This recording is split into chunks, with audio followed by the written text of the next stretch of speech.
Students हम discuss करेंगे important news के बारे में। First news is regarding the RBI के पर्सपेक्टिव से है। आरबीआई का मॉनेटरी पॉलिसी कमेटी का जो मीटिंग है वो कंडक्ट हुआ। मीटिंग के अंदर कुछ डिसीजंस वो लिए गए हैं जिससे कि हमारी कंट्री का जो इकोनॉमिक प्रोग्रेस है उसको सपोर्ट है वो प्रोवाइड किया जा सके। स्टूडेंट्स प्रेजेंट समय में हमारी कंट्री का जो इन्फ्लेशन रेट है जिसको कंट्रोल करने का रिस्पॉन्सिबिलिटी है वो आरबीआई के ही पास में है। मॉनेटरी पॉलिसी कमेटी के थ्रू उनके पास में कुछ टूल्स हैं वो अवेलेबल हुआ करते हैं। वहाँ पे रेट को कम करना, रेट को इंक्रीज करना, इस तरीके से जो इन्फ्लेशन रेट है उसको कंट्रोल है वो किया जाता है। तो प्रेजेंट समय में कंट्री का जो इन्फ्लेशन रेट है वो एक स्टेबल सिचुएशन के अंदर में है। इकोनॉमिकल प्रोग्रेस के बारे में अगर हम डिस्कस करें तो इसके अंदर भी इंडिया कंटिन्यूस रिकवरी फेज के अंदर में है। प्रोग्रेस है उसको अचीव किया है और जो भी यहाँ पे ग्लोबल अनसर्टेनिटी का सिचुएशन है उस दौरान में भी आपको एक स्टेबल जो प्रोग्रेस रेट है वो देखने के लिए मिलता है। तो स्टूडेंट्स इसी सिचुएशन को मोर सपोर्ट प्रोवाइड करने के रिगार्डिंग में मॉनेटरी पॉलिसी कमेटी के द्वारा 5:1 के थ्रू एक डिसीजन है वो लिया गया जिसके अंदर रेपो रेट है उसको रिड्यूस है वो किया गया है। तो फर्स्ट ऑफ ऑल आपको रेपो रेट के बारे में जानकारी होना चाहिए कि रेपो रेट बेसिकली हुआ क्या करता है। आप देखिए कि रेपो रेट वो रेट है जिसके ऊपर बेसिकली आरबीआई के द्वारा जो कॉमर्शियल बैंक्स हैं उनको मनी है वो लैंड किया जाता है, तो उसको यहाँ पे रिड्यूस किया गया है। क्या बेनिफिट रहेगा इसका? बेनिफिट यही रहेगा कि जो बोरोवर्स हैं जो इंटरेस्ट रेट के ऊपर में बोरो किया करते हैं उनका जो इंटरेस्ट का जो बर्डन है वो यहाँ पे रिड्यूस होगा। क्या इसके कोई कमी भी हैं, क्या इसका कोई नेगेटिव भी है? यस स्टूडेंट्स, जिन पर्सनस के द्वारा अपना जो सेविंग के अंदर में जो पैसा डिपॉजिट किया गया है उसका जो रेट है वो भी यहाँ पे रिड्यूस है वो होगा। नेक्स्ट आप देखिए कि जो कैश रिजर्व रेशियो है उसके पर्सपेक्टिव से है। कैश रिजर्व रेशियो एक टूल हुआ करता है जहाँ पे कुछ percentage of money, net demand and time liability का जो टोटल मनी है उसका कुछ परसेंटेज है वो कैश के अंदर ही या मोस्ट जो लिक्विड फॉर्म है उसके अंदर में रखना होता है बैंक्स को आरबीआई के पास में। आप देखिए कि क्या कैश रिजर्व रेशियो के ऊपर में बैंक्स को कोई बेनिफिट है वो रिसीव हुआ करता है? किसी भी तरीके का बेनिफिट नहीं है। इकोनॉमी कोई भी इमरजेंसिकल सिचुएशन क्रिएट होती है इकोनॉमी के अंदर में और लोग अप्रोच करते हैं बैंकिंग इंस्टीट्यूशंस को अपना जो मनी है उसके विड्रोवल के रिगार्डिंग। तो आप देखिए कि इमरजेंसी सिचुएशन के रिगार्डिंग में इस तरीके से कुछ परसेंटेज ऑफ मनी है जिसको कि कैश के रूप से, लिक्विडिटी के रूप से रखा है वो जाता है।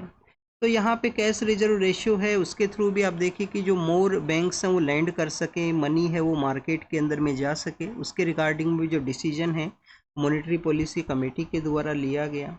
ग्लोबल अनसर्टेनिटीज़ के बारे में ऑलरेडी हम डिस्कस कर चुके हैं जो कि डिफरेंट वॉर्स की वजह से भी हैं और भी काफ़ी सारे रीजन्स हैं जिसमें यूएस का जो पॉलिटिकल अथॉरिटीज़ के जो डिसीजन हैं, ट्रेड वॉर का जो सिचुएशन है।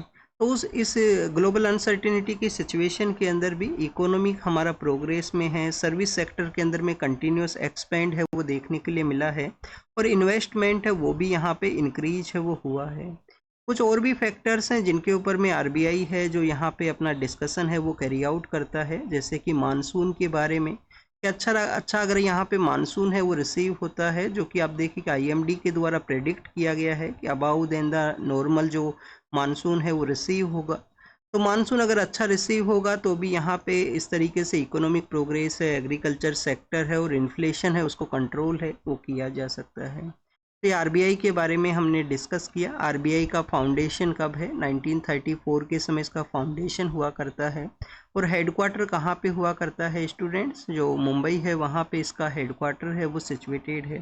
डॉक्टर बी आर अम्बेडकर का भी इम्पोर्टेंट कंट्रीब्यूशन है। जब आरबीआई को सेटअप किया गया था तो उनके द्वारा भी कमीशन के अंदर में जो इम्पोर्टेंट कंट्रीब्यूशन है उसका रोल है वो प्ले किया गया था। नेक्स्ट अगर हम बात करें स्टूडेंट्स इंफ्रास्ट्रक्चर प्रोजेक्ट के पर्सपेक्टिव से हैं, पीएम सर के द्वारा जो रेल प्रोजेक्ट है जम्मू एंड कश्मीर वैली को जो कनेक्ट करता है रेस्ट ऑफ इंडिया के साथ में, उस प्रोजेक्ट को यहाँ पे इनोग्रेट है वो किया गया। प्रोजेक्ट कहाँ पे स्टार्ट हुआ है? रियासी नाम का जो डिस्ट्रिक्ट है, इस रियासी डिस्ट्रिक्ट को ऑलरेडी हम काफ़ी बार रीड कर चुके हैं लिथियम के रिगार्डिंग में कि लिथियम के जो रिजर्व्स हैं वो मिले थे रियासी डिस्ट्रिक्ट के अंदर में। तो रियासी डिस्ट्रिक्ट के वहाँ पे चेनाब रिवर है वो फ्लो किया करती है और चेनाब रिवर के ऊपर ही जो चेनाब नाम का जो नदी है उसी के ऊपर में आप देखिए कि आर्क के फॉर्म के रूप से ये जो काफ़ी ज़्यादा हाइट के ऊपर में ये जो ब्रिज है वो बनाया गया है। ब्रिज यहाँ पे कनेक्ट करेगा कश्मीर वैली को rest part of the India के साथ में, तो रेलवे के साथ में जो कनेक्टिविटी है वो भी बूस्ट होगा कश्मीर का यहाँ पे।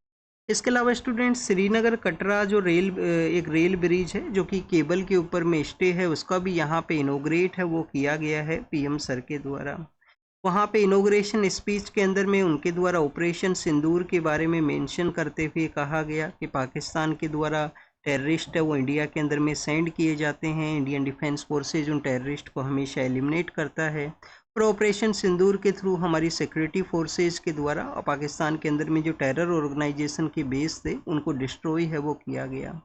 तो ये आप देखिए कि गवर्नमेंट का जो पॉलिसी है उनके बारे में बताया कि जो टेरर अटैक है वो कश्मीरियत है, इंसानियत है, उन सभी के ऊपर में यहाँ पे वन काइंड ऑफ डैमेज है वो क्रिएट करता है, बट सिक्योरिटी फोर्सेज हैं जो कैपेबल हैं किसी भी तरीके का जो टेरर एक्टिविटी है उसको एलिमिनेट करने के रिगार्डिंग में। स्टूडेंट्स नेक्स्ट यहाँ पे स्टार लिंक के बारे में है कि स्टार लिंक को जो लाइसेंस है वो मिला है, जल्दी उनका जो सर्विसेज हैं वो इंडिया के अंदर में स्टार्ट होगा। तो ये आप देखिए कि जो इंटरनल पेजेज हैं वहाँ पे इसके बारे में डिस्कशन है वो किया गया है। बेसिकली जो स्टार लिंक है इलोन मस्क नाम के जो पर्सन है उनका ये कंपनी है, किस तरीके का इंटरनेट सर्विस है वो प्रोवाइड करता है। आप देखिए कि जो सैटेलाइट इंटरनेट सर्विस है वो इनके द्वारा प्रोवाइड की जाती है। कौन यहाँ पे लाइसेंस को प्रोवाइड करता है? डिपार्टमेंट ऑफ टेली कम्युनिकेशन है वो यहाँ पे बेसिकली ये जो लाइसेंस है वो प्रोवाइड किया करता है। उड़ीसा के जो चीफ मिनिस्टर हैं उनके इंटरव्यू के बारे में है, जिसके अंदर में आप देखें कि जो भी पर्सन पॉलिटिकल पावर के अंदर में होता है प्रीवियस गवर्नमेंट को क्रिटिसाइज करता है, अपनी गवर्नमेंट के जो पॉलिसीज़ हैं उसके बारे में मेंशन किया करता है और अपनी पॉलिसीज़ को बेस्ट उनके द्वारा बताया करते हैं। तो आप देखिए उसी तरीके से इंटरव्यू के अंदर में उनके द्वारा मेंशन किया गया कि एग्ज़ाम के पर्पज़ से इम्पोर्टेंट हैं ये जो पॉलिटिकल इंटरव्यूज एग्ज़ाम के लिए नहीं इम्पोर्टेंट हैं। मैक्सिमम आपको एग्ज़ाम के रिगार्डिंग में स्टेट गवर्नमेंट का कोई यहाँ पे इनिशिएटिव हो, स्पेशली कोई इनिशिएटिव हो जो कुछ चेंजेस को कैरी आउट करता हो, वो आपको पता होना चाहिए। नेक्स्ट अगर हम बात करें स्टूडेंट्स यहाँ पे बेली ब्रिज के बारे में है। आप देखिए कि वर्ल्ड वॉर सेकंड के समय में इस तरीके के जो ब्रिज हैं वो बनाया करते थे और आज भी प्रेजेंट समय में डिजास्टर का कोई सिचुएशन हुआ करता है उस समय में इस तरीके से आपको जो ब्रिज है उनका कंस्ट्रक्शन देखने के लिए मिलता है। तो उत्तराखंड का जो चमोली डिस्ट्रिक्ट है वहाँ पे एक इंसिडेंट होता है, ब्रिज कंस्ट्रक्शन फेज के अंदर में था, उसका जो डैमेज है वो हुआ है, तो उसको यहाँ पे फोटो के थ्रू शो किया गया। एग्जाम के लिए क्या इंपॉर्टेंट है, जब भी हम उत्तराखंड को रीड करते हैं, सपोज कीजिए स्टूडेंट्स ये उत्तराखंड है, तो आपको एक बात पता होना चाहिए कि 2 डिवीजन्स के अंदर में उत्तराखंड है वो डिवाइडेड है। जो वेस्टर्न पार्ट के अंदर में जो डिवीजन है उसको हम गढ़वाल का रीजन बोला करते हैं, गढ़वाली रीजन के नाम से जानते हैं, और जो यहाँ पे ईस्टर्न पार्ट के अंदर में या साउथ ईस्टर्न पार्ट के अंदर में है जिसको कि हम कुमायूं के रीजन के नाम से जाना करते हैं। आप देखिए कि यहाँ पे हिमालयन माउंटेन रेंज हैं वो भी निकला करती हैं। उत्तराखंड काफ़ी बार अपना जो natural disaster situation specially monsoon के समय में, रेनी सीजन के समय में हुआ करता है, उसकी वजह से भी न्यूज़ में आपको देखने के लिए मिलेगा। स्टूडेंट्स हमने यहाँ पे गढ़वाल के बारे में कहा, कुमायूं के बारे में रीड किया, जो 2 डिफरेंट रीजन हैं, बट आपको यहाँ पे एक हिमालयन माउंटेन रेंज के बारे में भी पता होना चाहिए। आप देखिए कि हिमालयन माउंटेन रेंज हैं जिनको हम डिवाइड करते हैं, यहाँ पे हिमाद्री हैं, फिर आप देखिए कि यहाँ पे हिमाचल हिमालयाज हैं या मिडिल हिमालयाज हैं, और फिर शिवालिक रेंज हैं। बट स्टूडेंट्स इन जो हिमालयन माउंटेन रेंज है इनका एरिया वाइज भी यहाँ पे सेग्रीगेशन है वो हुआ करता है। जैसे कि अगर हम रीड करें, इंडस रिवर से लेकर सतलुज रिवर तक जो हिमालयन जो माउंटेन रेंज हैं जिनको कि पंजाब हिमालयाज के नाम से जाना करते हैं, फिर सतलुज से लेकर काली रिवर जो कि नेपाल से आया करती है, तो आप देखिए कि सतलुज से लेकर काली रिवर तक के जो हिमालयाज हैं जिनको कि हम कुमायूं हिमालयाज या उत्तराखंड हिमालयाज के रूप से कंसीडर किया करते हैं। तो ये उत्तराखंड के बारे में था। नेक्स्ट अगर हम डिस्कस करें स्टूडेंट्स, यहाँ पे G7 के बारे में है। G7 के बारे में डिस्कशन कल के न्यूज़पेपर में भी था, उससे पहले भी मेंशन किया गया था। ऐसा सोचा गया था कि इंडिया को इनवाइट है वो नहीं किया जाएगा, बट कनाडा के जो पॉलिटिकल लीडर हैं उनके द्वारा हमारे प्राइम मिनिस्टर सर को कॉल किया गया, उनको इन्वाइट है वो किया गया है। तो हो सकता है अगर PM सर अगर G7 की मीटिंग के लिए जाएँ तो ऑपरेशन सिंदूर के बाद में पहली बार उनके द्वारा जो ग्लोबल इकोनॉमीज़ हैं, जो मोस्ट पावरफुल इकोनॉमीज़ हैं, उनके साथ में जो डिस्कशन है वो वहाँ पे किया जाएगा। स्टूडेंट G7 के बारे में आपको क्या पता होना चाहिए? एक तो फर्स्ट ऑफ ऑल आपको इसका फाउंडिंग ईयर पता होना चाहिए कि कब ये फाउंड हुआ था। तो हो सकता है आपको लगता हो कि ये 90s के समय फाउंड हुआ था, बट आप देखिए कि 1973 के समय एक मीटिंग कंडक्ट होती है और 75 के समय में फर्स्ट मीटिंग G7 का वहाँ पे कंडक्ट हुआ था, जिसको कभी G6 भी बोला करते थे। फिर रसिया को ऐड किया गया, रसिया को फिर सस्पेंड भी किया गया 2014 में, जब उसने क्रीमिया का जो रीजन है जो ब्लैक सी के वहाँ पे सिचुएटेड है उसको अपने कंट्रोल के अंदर में लिया था। तो स्टूडेंट्स ये G7 के बारे में है। G7 के अगर हम कंट्रीज़ के बारे में डिस्कस करें तो आप देखिए कि यूएस है, यूनाइटेड स्टेट ऑफ अमेरिका है, यूके है और कनाडा है। United state of America, UK और कनाडा है, ये 3 कंट्रीज़ हैं। फिर आप देखिए कि 4 कंट्रीज और हैं जिसमें आपको जो मैक्सिमम जो 3 कंट्रीज़ हैं जो यूरोप से ही रिलेटेड हैं। फ्रांस है, फ्रांस के बाद में आप देखिए कि इटली है, फ्रांस है, इटली है और जर्मनी है। और एक कंट्री एशियन है जिसमें जापान है। तो इस तरीके से जो टोटल आपको 7 कंट्रीज मिलेंगे, एक बार फिर से इनको रिवाइज करते हैं। United state of America, United kingdom, Canada, France, Italy, Germany और जापान, ये 7 कंट्रीज़ का ये ग्रुप है जिसको G7 बोलते हैं। तो कब यहाँ पे इसको इस्टेब्लिश करने का बात किया गया? 73 में। पहला मीटिंग कब कंडक्ट होता है? 75 के अंदर में। पीएम सर को इनवाइट किया गया है। तो हम आप देखिए कि इनवाइटी के रूप से वहाँ पे बुलाया करते हैं, कभी भी हम इसका मेंबर हैं वो नहीं रहे हैं। अब आप देखिए कि यहाँ पे इंडिया और कनाडा के बारे में भी आपको पता होना चाहिए। कनेडियन पीएम के द्वारा बुलाया गया है। पहले के जो कनाडा के जो पीएम थे उनके साथ में हमारा जो डिस्कशन है, जो रिलेशंस हैं वो बेटर नहीं रहे थे। अभी उनका इलेक्शन में भी डिफीट हुआ था। तो कनाडा के और इंडिया के रिलेशंस के बारे में डिस्कस करें तो हमारे कॉन्स्टिट्यूशन के अंदर में काफ़ी सारे ऐसे प्रोविज़न हैं जो हमने कनेडियन कॉन्स्टिट्यूशन से लिए हैं। ये आपका होमवर्क है, कमेंट सेक्शन के अंदर में बताना कि कौन कौन से ऐसे प्रोविज़न हैं। क्या गवर्नर का अपॉइंटमेंट बाय द सेंटर का जो प्रोविज़न है जो हमने कनेडियन कॉन्स्टिट्यूशन से लिया है, तो ये प्रोविज़न आपको बताने हैं। अगर आपको नहीं पता है इन प्रोविज़न्स के बारे में तो पॉलिटी का बुक ओपन कीजिए। पॉलिटी जो काफ़ी फेमस बुक है जो रीड करते हैं मैक्सिमम एस्पिरेंट्स, जो लक्ष्मीकांत है, उसके चैप्टर 3 में जाइए और वहाँ पे एक टेबल मेंशन है चैप्टर 3 के अंदर में इंडियन कॉन्स्टिट्यूशन के जो सोर्सेज हैं कि किस कॉन्स्टिट्यूशन से क्या प्रोविज़न हमने लिया है, वहाँ पे जाके इसको रीड कीजिए। नेक्स्ट अगर हम बात करें स्टूडेंट्स यहाँ पे इंडिया कनाडा के रिलेशन के बारे में, जो डिक्लाइन हुए थे 2023 के समय एलिगेशन की वजह से, जिसमें 5 आई अलाइंस नाम का जो अलाइंस है जो वर्ल्ड वॉर सेकंड के समय एग्जिस्टेंस में आया था, 5 आईज अलाइंस जो इंटेलिजेंस शेयरिंग का एक अलाइंस है। 5 कंट्री कौन कौन से हैं? यूएस है, यूके है, United state of America, United kingdom और कनाडा। फिर आप देखिए कि न्यूजीलैंड और ऑस्ट्रेलिया भी इसका पार्ट है। जो वर्ल्ड वॉर सेकंड के समय इंटेलिजेंस शेयरिंग के रिगार्डिंग में ये कमीशन है वो कॉन्स्टिट्यूट हुआ था।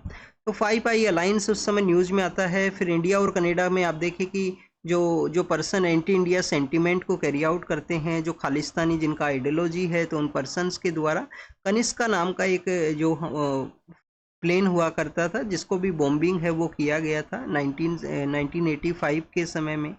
और भी काफ़ी सारे ऐसे जो पर्सन हैं जो एंटी इंडिया सेंटीमेंट को कैरी आउट करते हैं, जिनका प्रेजेंस कनाडा के वहाँ पे देखने के लिए मिलता है, जिसको कि इंडिया कंटिन्यूस अपोज है वो किया करता है। मदुरई के बारे में है। मदुरई जो एरिया है जहाँ से पांड्यन डायनेस्टी रूल किया करती थी, तो वहाँ पे लोगों को एक टेम्पल है वो मिला है 800 ईयर ओल्ड। वो भगवान शिव को डेडिकेटेड वो टेम्पल है जिसको कि अनर्थन किया गया है, निकाला गया है। मदुरई क्या पांड्यन डायनेस्टी का एक कैपिटल हुआ करता था? यस स्टूडेंट्स, अर्लियर फेज के अंदर में जो पांड्यन डायनेस्टी है उनका जो कैपिटल है कोरकाई नाम का जो पोर्ट सिटी है वो हुआ करता था। कोरकाई से रिलेटेड क्वेश्चन भी पूछा गया है आपसे प्रीलिम्स के अंदर में कि जो एंशियंट पोर्ट्स हैं वो कहाँ से बिलोंग करते हैं। कोरकाई के बाद में आप देखिए कि मदुरई के अंदर में अपना जो कैपिटल है वो ये चेंज करते हैं। मैरीटाइम जो ट्रेड है वो पांड्यन डायनेस्टी के द्वारा किया जाता था। और जब भी हम संगम लिटरेचर के बारे में रीड करते हैं, जो संगम है assembly of God and goddesses का जो असेंबली हुआ करता था, तो उस संगम का जो ऑल 3 संगम है जिनका ऑर्गेनाइज पांड्यंस के द्वारा ही किया गया था, पांड्यन डायनेस्टी के द्वारा ही। और जब भी पांड्यन डायनेस्टी के बारे में आप रीड करते हो, शिलापादी क्रम है जो कोवलन एंड माधवी का जो लव स्टोरी है, जिसमें कनंगी नाम का जो औरत है जिनका एक इम्पोर्टेंट रोल है और जिनको वर्शिप भी किया जाता है फिर केरल के अंदर में जो बथुकम्मा फेस्टिवल है उसके थ्रू में। तो इस तरीके से आपको पता है वो होना चाहिए। चेरा, चोला और पांड्या 3 डायनेस्टी हुआ करती थी संगम के समय में। आप देखिए कि यहाँ पे जो किसी भी तरीके के जो रोड एक्सीडेंट्स हैं उसमें कैशलेस जो ट्रीटमेंट का कॉन्सेप्ट है उसके रिगार्डिंग में कुछ क्लियरिफिकेशन है वो मांगा गया है हरियाणा गवर्नमेंट एंड जो ये स्कीम है। एग्जाम के पर्पज से क्या इंपॉर्टेंट है, बस आपको ये पता होना चाहिए कि गोल्डन आवर का एक कॉन्सेप्ट हुआ करता है कभी भी कोई रोड एक्सीडेंट हुआ करता है। इंडिया में वैसे रोड एक्सीडेंट आपको काफ़ी ज़्यादा देखने के लिए मिलते हैं। समय के साथ में आप देखिए कि पिछले कुछ समय से तो ये जो इंसिडेंट्स और भी ज़्यादा इंक्रीज होने लगे हैं। रैश ड्राइविंग करना, जो ट्रैफिक रूल्स हैं उनको ना फॉलो करना, तो ये तो कंटिन्यूस आपको लास्ट 4 to 5 ईयर या 5 to 7 ईयर्स के अंदर में काफ़ी ज़्यादा देखने के लिए मिलेगा। नेक्स्ट आप देखिए कि लोग तो सोशल मीडिया प्लेटफॉर्म्स को भी यूज किया करते हैं, अपना जो रील्स हैं वो बनाया करेंगे, उनको अपलोड भी करते हैं, तो one kind of unethical behaviour है वो शो होने लगा है इस तरीके से रोड्स के अंदर में।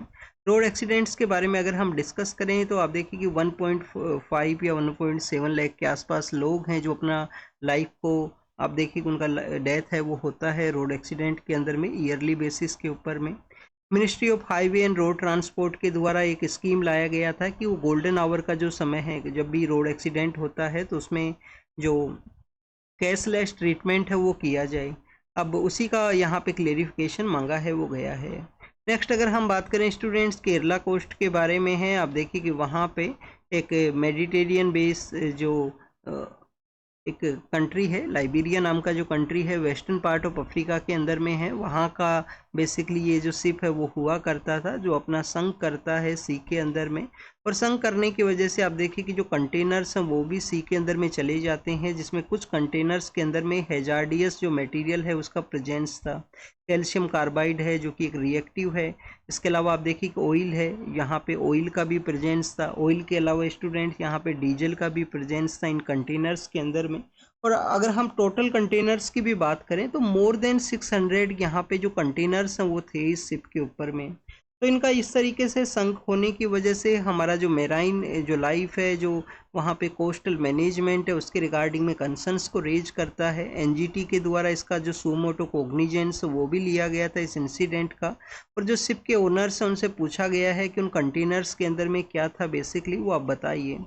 प्लास्टिक का जो वेस्ट है वो धीरे धीरे केरल का कोस्टल एरिया के अंदर में पहुंचा है। जो फिशरमैन्स हैं जो फिशिंग का एक्टिविटी को कैरी आउट करते हैं तो उन लोगों को बेसिकली कुछ रिलीफ, कुछ राइस हैं और कुछ यहाँ पे 1000 रुपये के आसपास पैसे हैं जो प्रोवाइड करने का गवर्नमेंट के द्वारा बात किया गया। क्योंकि आप देखिए कि इस एरिया के अंदर में ऑयल का अगर स्पिल होता है तो कंटिन्यू जो फिश हैं उनका फिशिंग नहीं कैरी आउट करना चाहिए, क्योंकि वहाँ पे आने वाले से जो जो कंज्यूम करेगा उसको हेल्थ इम्पैक्ट्स हैं वो हो सकते हैं। तो इस तरीके से इस वजह से जो बैन है वो किया गया है गवर्नमेंट के द्वारा। नेक्स्ट अगर हम बात करें स्टूडेंट्स स्टेट और यूटीज़ के बारे में है कि सेंट्रल गवर्नमेंट यहाँ पे जो स्टेट एंड यूटीज़ के द्वारा जो फंड अलोकेट किया जाता है कि जो पुअर प्रिजनर्स लोग हैं उनको रिलीज करवाया जाए, उनको यहाँ पे जो अगर लीगल सपोर्ट नहीं है तो लीगल सपोर्ट उनको प्रोवाइड किया जाए। तो यहाँ पे आप देखिए कि जो फंड को नहीं यूटिलाइज करना स्टेट्स एंड यूटीज़ के द्वारा, तो उसके रिगार्डिंग में सेंट्रल गवर्नमेंट के कंसर्न्स थे यहाँ पे। नेक्स्ट अगर हम बात करें स्टूडेंट्स एंटी सबमरीन वॉरफेयर जो शिप है अर्नाला, उसका यहाँ पे कमीशन किया जाएगा नेवी के अंदर में, तो उसको मेंशन किया गया एंटी सबमरीन वॉरफेयर ये शिप है। नेक्स्ट अगर हम बात करें स्टूडेंट्स वाटर मैनेजमेंट के पर्सपेक्टिव से है। अब आप देखिए कि वाटर मैनेजमेंट के रिगार्डिंग में यहाँ पे काफ़ी सारे जो एरियाज़ हैं उनको डिस्कस करते हुए बताया गया कि कैसे धीरे धीरे हमारे यहाँ पे जो काफ़ी सारे इनिशिएटिव्स हैं, जिसमें बताया गया है कि जो 22 मार्च का जो डे है, 22 मार्च का जो डे है जिसको कि हम वर्ल्ड वाटर डे के रूप से सेलिब्रेट करते हैं, वर्ल्ड वाटर डे के रूप से हम सेलिब्रेट करते हैं या ऑब्जर्व करते हैं। उसका जो थीम है वो क्या रखा गया था, थीम रखा गया था स्टूडेंट्स की ग्लेशियर्स जो हैं, ग्लेशियर को यहाँ पे प्रिजर्वेशन है उसको कैरी आउट करना है, ग्लेशियर का प्रिजर्वेशन कैरी आउट करना है। 2025 का फिर आप देखिए कि यूएन का जो इंटरनेशनल ईयर है, यूएन का जो इंटरनेशनल ईयर है वो भी यहाँ पे ग्लेशियर प्रिजर्वेशन ही रखा गया। 21 मार्च जो है 1 day before the world water day, जिसको फर्स्ट टाइम यूएन के द्वारा ग्लेशियर डे के रूप से रिकॉग्नाइज किया है। फर्स्ट टाइम उसको ग्लेशियर डे के रूप से यहाँ पे रिकॉग्नाइज किया गया है।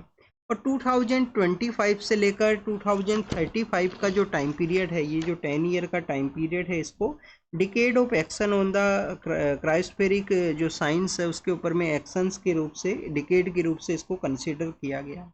अब अगर हम बात करें स्टूडेंट्स, ये जो ग्लोबल इवेंट्स हैं जो वाटर के रिगार्डिंग में हैं, ग्लेशियर के रिगार्डिंग में हैं, ये जो ग्लोबल इवेंट्स हैं यहाँ पे कैसे साइंस और पॉलिसी है बोथ को कोरिलेट करते हुए जो रीजनल, जो लोकल रीजनल एक्शंस हैं उनको यहाँ पे कोरिलेट करते हुए कैसे हमें यहाँ पे वाटर मैनेजमेंट है उसको कैरी आउट करना है, तो उसके बारे में यहाँ पे मेंशन है। अगर हम बात करें स्टूडेंट्स हमारे इंडिया के पर्सपेक्टिव से, तो आप देखिए कि इंडिया का जो टोटल लैंड एरिया है वो 2.4% है। ग्लोबल लैंड का जो 2.4% एरिया है वो इंडिया कवर करता है। हमारे यहाँ पे जो ग्राउंड वाटर का प्रेजेंस है वो 4% है, ग्राउंड वाटर का प्रेजेंस 4% है। और पॉपुलेशन, जो टोटल पॉपुलेशन है वर्ल्ड का, उसका 18% पॉपुलेशन इंडिया के अंदर में है। तो टू मच प्रेशर है हमारे यहाँ पे, टू मच यूज आपको देखने के लिए मिलेगा वाटर सोर्सेज का यहाँ पे, क्योंकि पॉपुलेशन भी ज़्यादा है, लैंड कम है, तो पॉपुलेशन डेंसिटी ज़्यादा है। और वाटर का रिक्वायरमेंट तो हर एक सेक्टर के अंदर में है, पर्सनल कंजप्शन के लिए हो, पर्सनल यूटिलाइजेशन के लिए हो, एग्रीकल्चर के लिए हो, क्योंकि एग्रीकल्चर के अंदर भी हमारे यहाँ पे ग्राउंड वाटर को ही यूज किया जाता है। और एग्रीकल्चर के अलावा स्टूडेंट्स आप देखिए कि हमारे यहाँ पे तो आपको हर एक प्रोजेक्ट के अंदर में वाटर का रिक्वायरमेंट देखने के लिए मिलता है। तो रीजनल और लोकल एक्शंस का रिक्वायरमेंट जरूरी है। यूएन का जो वाटर डेवलपमेंट रिपोर्ट है जिसके द्वारा भी माउंटेन्स एंड ग्लेशियर्स के बारे में मेंशन किया गया, कैसे हम मैनेजमेंट को कैरी आउट करें, प्रॉपर एनालिसिस करना है, up stream and down stream का जो एरिया है उसको उसका जो लिंक है उसको ओवरलुक करना है। उसको ओवरलुक करने के साथ में ग्लोबल इन्वायरमेंट फैसिलिटी है जो कि इंटरनेशनल वाटर्स के अंदर में स्ट्रेस के बारे में बताती है। ग्लोबल इन्वायरमेंट फैसिलिटी जो कि इंटरनेशनल वाटर के अंदर में स्ट्रेस के बारे में जो मेंशन किया करती है, तो उसका भी आप देखिए कि यहाँ पे इंडिया के अंदर भी वाटर स्ट्रेस की वजह से 6% ऑफ जीडीपी का जो लॉस है वो हुआ करता है। पॉपुलेशन जो पोल्यूटेड जो वाटर बॉडीज हैं, वाटर पॉलिसी लास्ट टाइम 1987 के समय में आता है, और 2019 के समय कुछ इनिशिएटिव्स लिए गए। सेंट्रल वाटर कमीशन है, हमारा जल शक्ति जो आप देखिए कि मिनिस्ट्री है, जो कि यहाँ पे रिसेंटली सेटअप हुए हैं, जिसके थ्रू वाटर का मैनेजमेंट है वो बेटर यहाँ पे किया जा सके।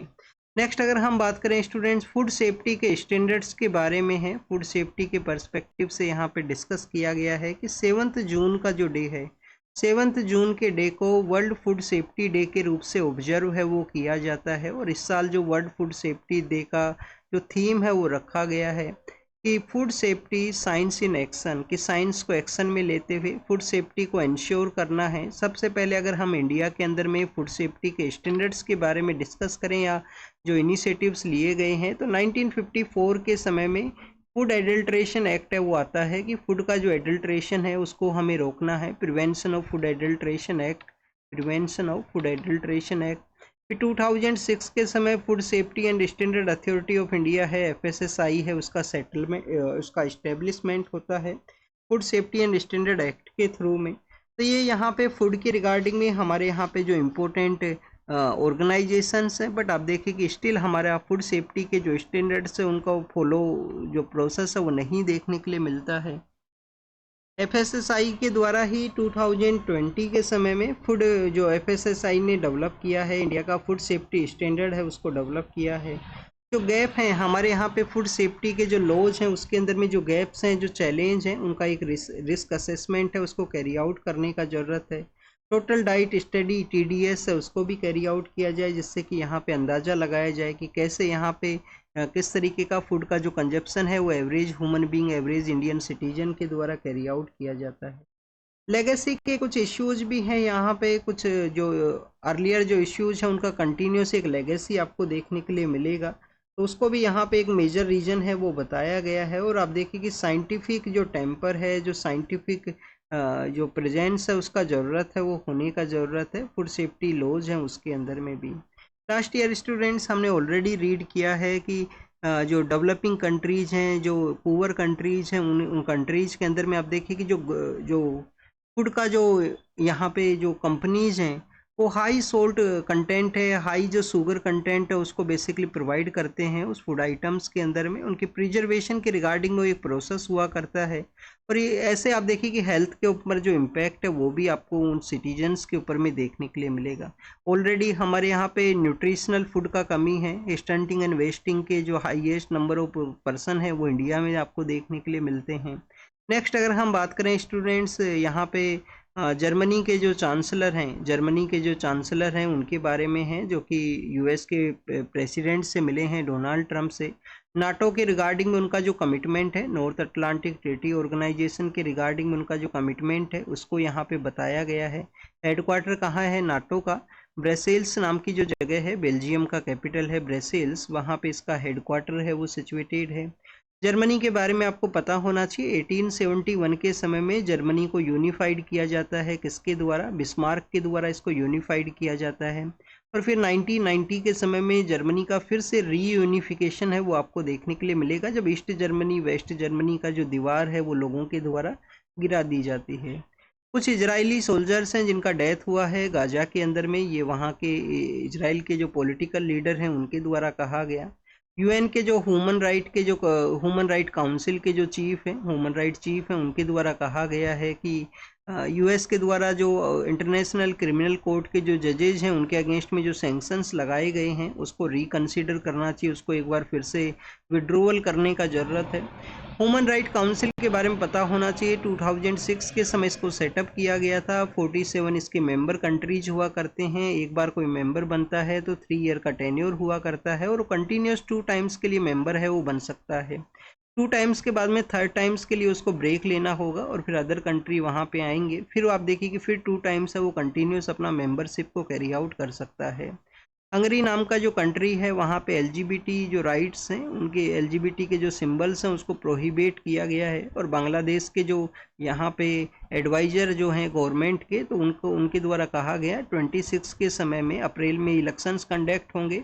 कुछ इनके स्टेटमेंट है जो वहाँ पे मिलिट्री का जो पावर है या जमात जो है उसके अगेंस्ट में भी कुछ स्टेटमेंट्स देखने के लिए मिले हैं कि बेसिकली डेट सभी पॉलिटिकल पार्टीज हैं जो पार्टिसिपेट करेंगे इलेक्शन के अंदर में।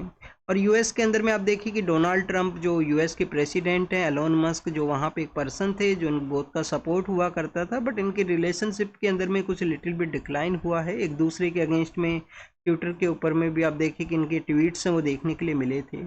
This is all the information related to the today's newspaper. जो भी इम्पोर्टेंट इन्फॉर्मेशन है एग्जाम के पर्सपेक्टिव से उसको आप नोट डाउन कीजिए।